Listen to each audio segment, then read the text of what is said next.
Hurricanes are the largest, most destructive storms on Earth. Powerful winds, torrential downpours, flash flooding. You cannot stand in one place. Preparation could mean the difference between life and death. WJCL 22 is helping your family get ready for the power of the storm. Living in Southeast Georgia and the Lowcountry, anything can happen, and the time to prepare is now. I'm WJCL 22 Chief Meteorologist Jeremy Nelson at Coligny Beach here on Hilton Head Island. Over the next 30 minutes, our WJCL 22 Storm Tracker weather team is making sure your family is ready for this hurricane season. From mapping out your evacuation plan to preparing your home, packing up your family, your pets, and your car, we'll walk you through all the steps you can take now to stay safe. First up, we want to show you an in-depth look at this season's certified most accurate forecast, the very first to be rolled out across our area. The start of the 2022 Atlantic hurricane season is inching closer each day. The last two hurricane seasons were very active, producing a combined 51 named storms and 21 hurricanes. 19 named storms made landfall along the U.S. coastline over the last 2 years.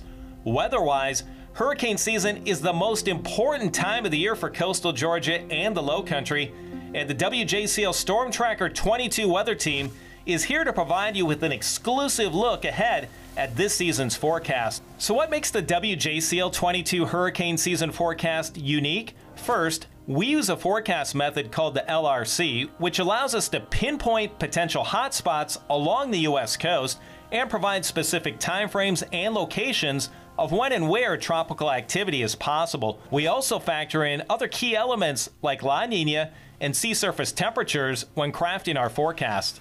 With our analysis complete, let's take a look at what's ahead for the 2022 season. Using the LRC, we have pinpointed two coastal hotspots, which represent areas with a higher than average chance of seeing a landfalling tropical system this season. The first hotspot covers much of the Florida Peninsula, and the second is focused on the Carolinas from around Charleston and points north. Outside of the hotspots, tropical activity is still possible, but the chances are a bit lower. So how many storms are possible this hurricane season? WJCL 22 is forecasting a near average 2022 Atlantic hurricane season with 13 to 16 named storms. An average season produces 14 named storms, 7 hurricanes, and 3 major hurricanes. Other hurricane season forecasts are pointing towards more tropical activity, but overall less active than last season. One such forecast comes from the researchers at Colorado State University. Their season forecast calls for up to 19 named storms. Just because this season is expected to have fewer storms than the last two doesn't mean to let your guard down. Any of these storms could pack a serious punch. And no matter the forecast, you want to be prepared as early as possible. When it comes to making an evacuation plan, you can never start too early. I'm meteorologist Jonathan Myers in Thunderbolt. 15 minutes from the shore, just off Highway 80, one of the main evacuation routes for our area. The biggest things to remember: know your route and know your zone. The key to safely evacuating the area in the event of a hurricane is preparing early. What you do now can save you a lot of time and worry should a storm come our way. In Chatham County, the main evacuation routes are Highway 204, Highway 21, Highway 80, and I-16. And remember, contraflow is used on I-16 during an emergency, meaning all eastbound lanes become westbound lanes. Chatham County has 3 separate evacuation zones. That is to ensure an efficient exit for all communities in the target area. Zone A is anything east of the Truman Parkway. Zone B is west of the Truman Parkway but east of I-95. And Zone C is everything west of I-95. As for South Carolina, the 2 main evacuation routes are Highway 278 and Highway 21. For those on Hilton Head Island, you'll take Highway 278 to I-95, and in Beaufort, you'll take Highway 21. This is a lot of information, so we went ahead and posted it for you on our website, WJCL.com. I'm meteorologist Victoria Kokinis at Georgia Southern University in Statesboro, Georgia. Whether you're as far inland as we are right now or near the coast, it's always smart to have a hurricane supply kit ready to go. Even a tropical storm can knock out power and water for days at a time. In your kit, you'll want enough food, water, and other supplies to last you several days. Two of the most important items in your hurricane supply kit will be food and water. To make sure you have enough water, think of it like this. You'll want 1 gallon per person per day to last you for at least 7 days. Food will have to be non-perishable or canned items. Make sure to think of dietary restrictions when packing food to evacuate, and also baby food if needed. Make sure to have enough food to last about 7 days per person. And to pair with the food, make sure you have plastic plates, plastic utensils, and a non-electrical can opener to open canned goods. In your first aid kit, make sure you have things such as bandages, hydrogen peroxide, and also other things such as Neosporin, tweezers, moist towelettes. Remember, there's a chance that you can't take a shower for a few days. If our area is impacted by a tropical storm or hurricane, there's a pretty good chance we might lose power. So make sure you have a flashlight per person and a waterproof container. It can even be a cooler. Make sure to put important information and documents such as insurance cards, banking information. You can even have an extra set of house keys and car keys in here, and also cash. If you are evacuating, that means your pets need to as well. Make sure to pack at least 7 days worth of food and water, just like you did for yourself, for your pets, and also any medication they might need, a carrier, and a muzzle just in case. And of course, when you're evacuating, it's important to remember things such as your raincoat, an umbrella, and maybe some sturdy gloves or shoes. Evacuating can be frightening, especially to younger children, and depending on the disaster, can keep you from your home for days at a time. While basic supplies is of course essential, make sure to have entertainment as well, especially for younger children or older adults. You can have things like coloring books to color to keep you entertained. Make sure to pack crayons, colored pencils, and also magazines, card games for entertainment until life finally returns to normal. And don't forget about the items that you can't grab in a grocery store, like a tarp, plywood, and sandbags to protect your home. We have a checklist ready for you on our website, WJCL.com. I'm meteorologist Melissa Hall on Tybee Island. Storm surge poses a serious threat during hurricanes, especially here at the coast. That's why several local groups are working together to get more sea level sensors up and working. Next, we're finding out exactly how they work, just how important they are, and we'll meet the high school students in on the project. Plus, we're doing a deep dive into what Category 1 through 5 hurricanes look like, the exact recipe for disaster, and the key factor that poses the most credible threat. The power of the storm will return after these messages. The power of the storm is brought to you by these sponsors. Hurricanes are the largest and most destructive storms on Earth. A hurricane can unleash fierce winds. The wind is blowing at such a high pace. Torrential rain and life-threatening storm surge. Living along the southeast coast, we know the power of these storms firsthand.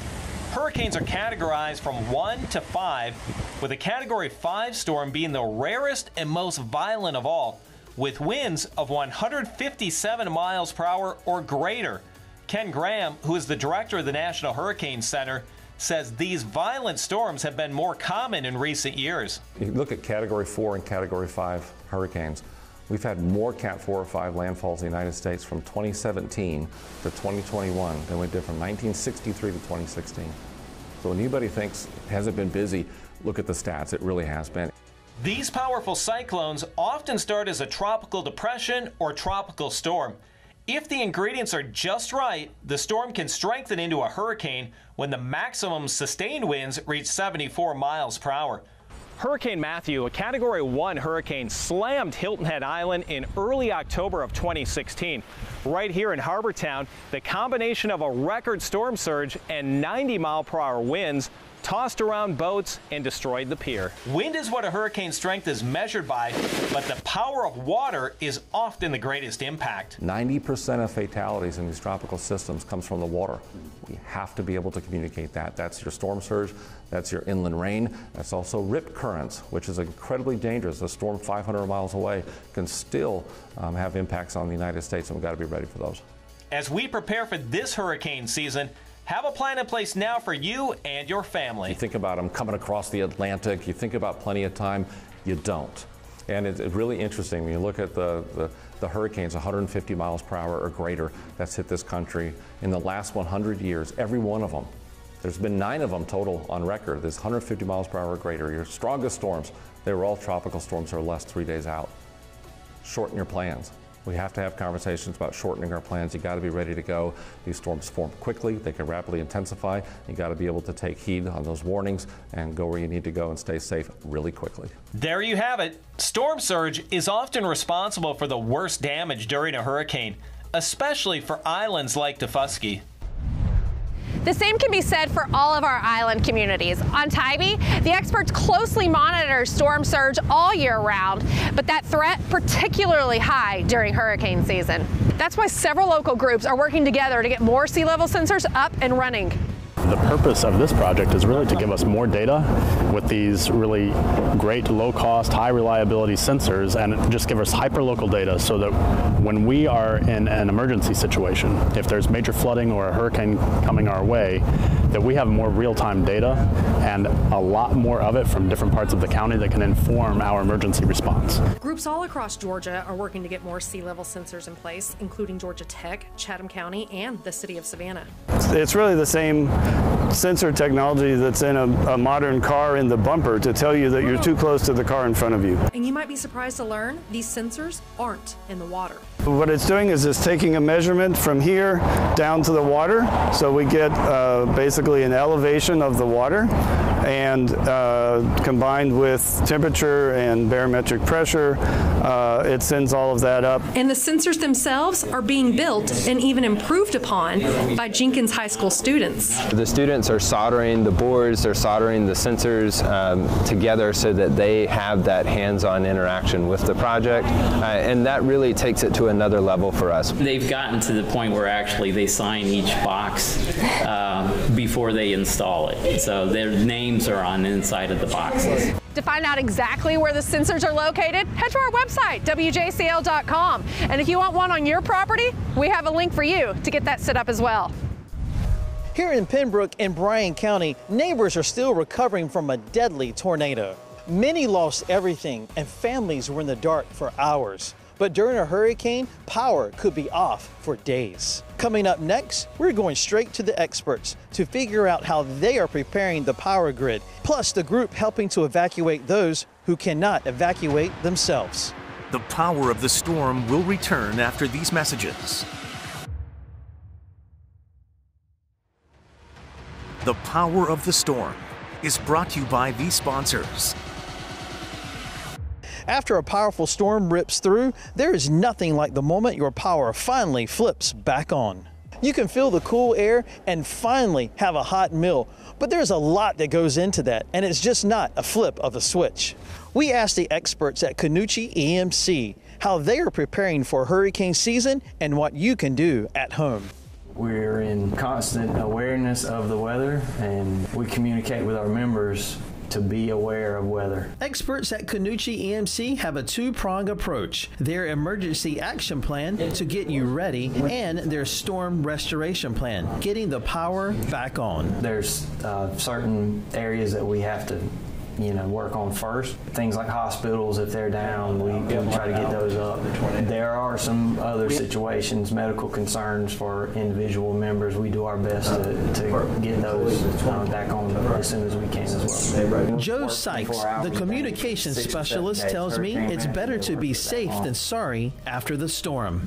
Generally speaking, 35 miles per hour sustained wind is not safe for anybody in a bucket or outside, period. The other thing is, if you rush too fast to go back out and repair, there could be other issues. Trees fall later. Generator safety is very important to us, and the proper use. There's not many storms that don't go by that we find someone that is improperly using their generator. We've been talking a lot in the last half hour about evacuation and coming up with a game plan. For those with physical challenges or medical issues, it can be much more difficult, but even more important. That's why the Coastal Health District, which covers 8 local counties, including here in Effingham, wants to help you get registered if needed. Hurricane season may run from June 1st to the end of November, but the Coastal Health District created the Hurricane Registry Program to stay prepared all year round. This registry allows individuals who have functional access or medical needs who need assistance with evacuating if there is a pending hurricane to pre-register and allow us to help them plan for a safe evacuation. The registry covers 8 counties, including Bryan, Camden, Chatham, Effingham, Glenn, Liberty, Long, and McIntosh. Anyone who thinks they have a functional access or a medical issue, and this could be you need assistance with mobility, or you need assistance with going from the bed to the restroom or to your bathroom. If you need assistance with feeding, those types of things, you may register for this registry. This is a registry of last resort, and we want to make sure that we're helping folks who absolutely have a critical need to evacuate and have no other options to evacuate. Dr. Chris Rustin with the Coastal Health District says not everyone will qualify, so you'll want to apply early. It's very important for individuals who have a functional access or a medical need and need assistance with evacuation to pre-register early. We want to make sure that we know how many people are on the list so we can adequately plan for the number of buses needed or the number of ambulances needed or whatever the resources needed to evacuate these individuals safely ahead of the general population evacuation. And so registering early to see if you qualify for this registry is very important. So one thing that we recommend for any individual who registers and qualifies for the registry is to make sure that they have a list of all their medicines, any prescriptions that they have. They need to make sure that they document that. They need to plan to bring, change of clothing.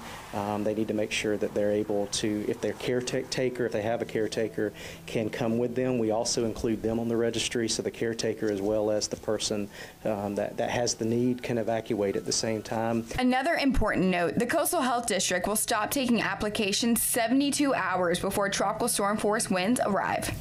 We've made getting registered super easy for you. Just head to our website, WJCL.com, and click on the Hurricanes tab.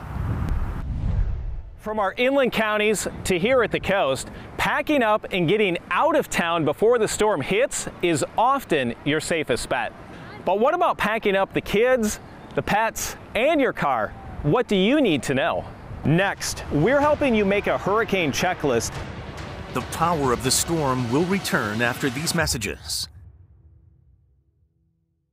When evacuating ahead of a powerful storm, there's so many things to think about. Where you'll go, packing up your kids, and getting somewhere safe. Now, what about the family packing up and leaving town with pets? I spoke with the Humane Society here in Savannah to find out what you need to know before you go. Luckily, here in Chatham County, pets can go with the county evacuation. Those pets are going to go to a separate facility in the same city or county where you're going to be evacuated to, so they're not going to be with you, but you will get to visit them. Something else to think about, the stress your pets are going through. Make sure that there's familiar items, familiar scents, keep them as calm as possible. Anything that you can do to bring the familiarity of home with you is good. One easy way to reduce stress, have a go bag ready ahead of time. Once you've grabbed your kennel and have that, you're gonna need about 2 weeks worth of food. Plus, if your pet has any medicine, get that, and you have to have your vaccine records. They're gonna definitely need their leash as well, and they could be feeling the stress too. So grab them their favorite toy, and then you're good to go. You wanna also make sure that your animal's microchipped. The stress of an evacuation can cause some animals to, if they get the opportunity to get out, it's going to be in a strange area, they're going to be stressed, there's going to be lots of people, lots of things going on. So to have your animal microchipped with your current information, plus an ID tag on that collar, will increase the chances that if there is, your animal does get away, that you'll be able to get reunited. Something else to think about, your car. Make sure you have a full tank of gas and check your tires. You're gonna wanna make sure they're aired up and good to go. And then, this is a big one, make sure you have your phone and take pictures of your car from all angles, just in case you need them for insurance purposes later. Over the last 30 minutes, our entire WJCL 22 Storm Tracker weather team has been working to get you ready for this hurricane season. We have all of this for you and more on WJCL.com. Just click on the Hurricanes tab. And now's a great time, if you haven't already, download the WJCL 22 News app. There you can get important weather alerts sent straight to your phone. Be sure to stick with WJCL 22 all season long as we work to keep you and your family safe from the power of the storm. Take care. The Power of the Storm is brought to you by these sponsors.